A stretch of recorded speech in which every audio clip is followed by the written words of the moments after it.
August 20th, 2025. Just before dawn broke over the dry plains of eastern Burkina Faso, 600 militants launched a surprise assault on a government garrison near the village of Futuri. They moved fast and in numbers, believing they would catch soldiers off guard and overwhelm the defenses. But this time, the battlefield was already watching. Circling overhead, a Turkish-made Bayraktar TB2 drone had been tracking their movements for hours. Its high-resolution cameras streamed every dust trail, every convoy, every hidden weapon stash to a command center miles away. By the time the militants reached the perimeter, Burkina Faso's army was in position. Mortars were ready. Armored convoys were on the move. Infantry had already set the trap. By nightfall, more than 100 insurgents were dead, their commanders among them. Weapons were seized. Morale collapsed. But the real victory went deeper than body counts. For the first time in years, the state had seized initiative, and with it, the trust of its people. This isn't just a military success story. It's a turning point, a lesson, a doctrine, one that could rewrite how nations defend themselves, starting in the heart of the Sahel. Subscribe and stay with us. This is where the story begins. Futuri was supposed to fall before breakfast. That was the expectation as 600 militants advanced under cover of early morning haze, riding motorbikes and pickup trucks, armed with assault rifles, rocket launchers, and the confidence that they had surprised the garrison. They had done it before. Ambushed lightly defended posts, overwhelmed police stations, torched villages. Their advantage had always been speed and secrecy. But this time someone was watching. A Bayraktar TB2 drone flying high above the eastern region of Burkina Faso had been tracking the insurgents for hours. What looked like just another desert wind trail to civilians was a live stream of hostile movement to military commanders. As the militants crossed scrubland and dirt paths toward the village of Futuri, their positions, numbers, and formations were mapped in real time. At 5:15 a.m., when the first insurgents reached the outskirts of the garrison, they didn't find confusion. They walked into precision. Mortars opened fire first, striking rear vehicles to cut off escape. Artillery units, already aligned with drone coordinates, followed with direct strikes. As the attackers scattered, armored vehicles surged forward from concealed positions, pushing toward choke points where infantry had already dug in. By 6 a.m., the momentum had shifted entirely. Insurgents who thought they were launching a surprise found themselves encircled. Communications between units broke down. Several fighters abandoned their weapons and fled on foot. Machine guns, mortars, and fuel caches were seized. The trap had worked. But the most significant losses weren't in equipment.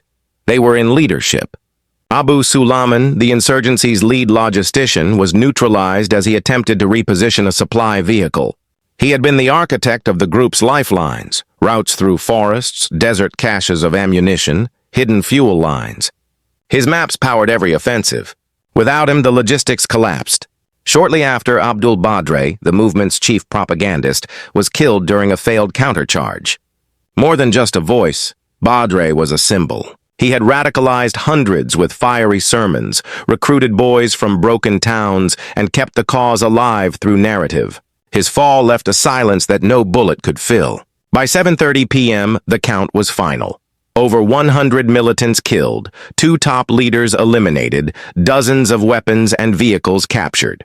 But the deeper success couldn't be tallied on paper. For years, Burkina Faso's military had been reactive, late to attacks, slow to respond, understaffed, and outgunned. In Futuri, they had anticipated, prepared, and executed with discipline. They had taken control. Locals who once believed that security was an illusion watched in awe. The same roads that had carried fear now carried convoys of soldiers. The skies that once meant threat now meant protection. One commander would later say, "This wasn't a lucky win. This was doctrine. This is what we've been building toward." Futuri wasn't just a battle. It was a message to militants, to civilians, and to the region. Burkina Faso had stopped running. Now it was leading. By sunrise, the smoke had begun to settle, but the echoes of the battle in Futuri were only just beginning to ripple outward. For those on the ground, the fight had ended in blood and dust. But for the people of Burkina Faso, and for observers across West Africa, it marked something far more profound. The beginning of a shift in power, perception, and possibility. For years, rural communities had been trapped in a cycle of silence and survival. Villages were attacked in the night, families fled their homes, and local leaders dared not speak publicly for fear of retribution. Even the sound of an approaching engine sent children running. Security forces, when they arrived, were often too late. But after Futuri, fear gave way to something unexpected: belief. In towns like Compiègne and Palma, residents came out into the open not to mourn, but to watch military convoys roll by. For many, it was the first time in years they had seen soldiers arrive before the violence, not after. The sight of armored vehicles kicking up dust, accompanied by the unmistakable hum of drones above, became a new kind of symbol. It meant presence. It meant someone was watching over them. A village elder in Compiègne described it best. "When we hear the drone now, we sleep better. Before, silence meant fear. Now the noise means protection." That psychological shift was perhaps the most important result of the battle. Because what drones and mortars could not destroy, years of doubt and resignation, was finally beginning to break. In Ouagadougou, military officials debriefed with unusual calm. They spoke of the operation not as an anomaly, but as a blueprint. Integration between drone surveillance, ground mobility, and infantry firepower had functioned exactly as designed. It wasn't luck. It was structure. And outside Burkina Faso, the world noticed. In Bamako, Malian officials reviewed footage and satellite data, trying to understand how a neighbor under similar insurgent pressure had executed such a clean operation. In Niamey and Abuja, analysts discussed whether Futuri represented a tactical evolution or the start of a strategic revolution. Could this be the beginning of a regional shift? At the heart of the reaction was one simple truth. Futuri had shown that local armies, once seen as dependent, disorganized, or overwhelmed, could win. But not everyone was celebrating. Some international observers warned of overconfidence. Eliminating one force, even one as large as 600 men, does not end an insurgency. Militants would adapt. They might fragment, switch tactics, or strike elsewhere. In Burkina Faso itself, some citizens, especially in regions not yet touched by the new doctrine, voiced skepticism. Was Futuri a one-off, or was it the new normal? Captain Ibrahim Traoré addressed these concerns head-on during a national broadcast. Futuri is not the end. It is a beginning. We will not just defend. We will prevent. We will protect. And we will prepare. The clarity of his message echoed throughout the country. It was no longer enough to survive. The time had come to rebuild. Teachers reopened schools that had been shuttered for months. Clinics resumed services. Road construction teams returned to work. Radio programs that had once played only music began hosting security updates, public dialogues, and even messages from local commanders thanking communities for their trust and cooperation. In those same broadcasts, citizens were encouraged to report suspicious activity, something that would have been unthinkable only months before. For the first time, collaboration between civilians and military units became part of everyday conversation. And yet, beneath the pride, a deeper question remained. Was this shift sustainable? Could Burkina Faso replicate this kind of operation across hundreds of villages and thousands of miles? Could drone surveillance cover every trail? Could armored convoys move fast enough to intervene before disaster struck elsewhere? No one had all the answers. But one thing was clear. The Battle of Futuri had changed the game. It wasn't just about territory. It was about trust. And in the Sahel, where trust has been the rarest currency of all, Futuri was the first deposit in a long overdue account. In the weeks following the Battle of Futuri, a different kind of transformation began, one that couldn't be measured by casualty counts or captured weapons. It happened in the spaces between markets and mosques, in the hush of classrooms and the return of laughter at village wells. For the first time in years, daily life in eastern Burkina Faso began to breathe again. Before Futuri, communities in the regions of Compiègne, Tapoa, and Gourma lived under siege. Armed groups moved freely, levying informal taxes, kidnapping for ransom, and enforcing curfews at gunpoint.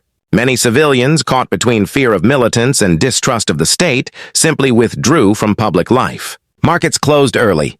Schools shut down. Hospitals went dark. But after August 20th, something shifted. In Compiègne, vendors returned to the central market within days. Mothers sold vegetables without glancing nervously at the horizon. Children walked in groups to reopened classrooms. The hum of the TB2 drone, once a mystery, had become a sound of reassurance. Local officials noticed the change almost immediately. In community meetings, citizens no longer asked, "When will help come?" They asked, "Where should we build next?" This wasn't just a security effect. It was a psychological reset. The army, once seen as a distant and reactive force, had proven its ability to act with discipline and precision. Instead of arriving after attacks, it now arrived before them. That timing mattered. It signaled not just capacity, but care. A primary school teacher in Palma said, "For the first time in years, our lessons are about the future, not just survival. We can plan again." This newfound confidence had a domino effect. Villagers began tipping off authorities about suspicious movements. Farmers reopened trails to their fields. Young men who once considered joining armed groups now signed up for vocational programs supported by the local government. In some areas, civilian patrols even began to cooperate with military checkpoints, something unthinkable before Futuri. But the government knew that security alone wouldn't be enough. To consolidate this trust, state institutions had to follow, and quickly. President Traoré's administration responded by dispatching mobile units of health workers, civil registrars, and engineers into previously neglected areas. Health clinics resumed vaccination drives. Bridges damaged in past attacks were rebuilt. Temporary schools were replaced with permanent structures. The speed of implementation was as important as the substance. After years of delays and unfulfilled promises, action mattered more than announcements. And yet, not every region felt the same impact.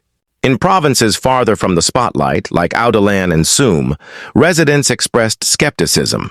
Was Futuri just political theater? Would the same resources reach them? Would the drones fly above their villages too? These doubts were valid.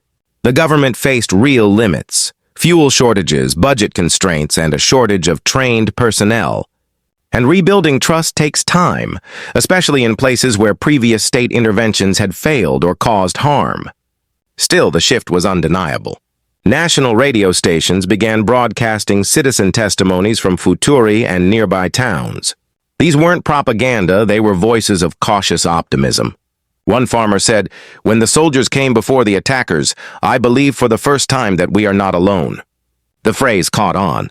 "We are not alone," became a quiet motto repeated in village gatherings, WhatsApp groups, and church sermons. It was more than a slogan.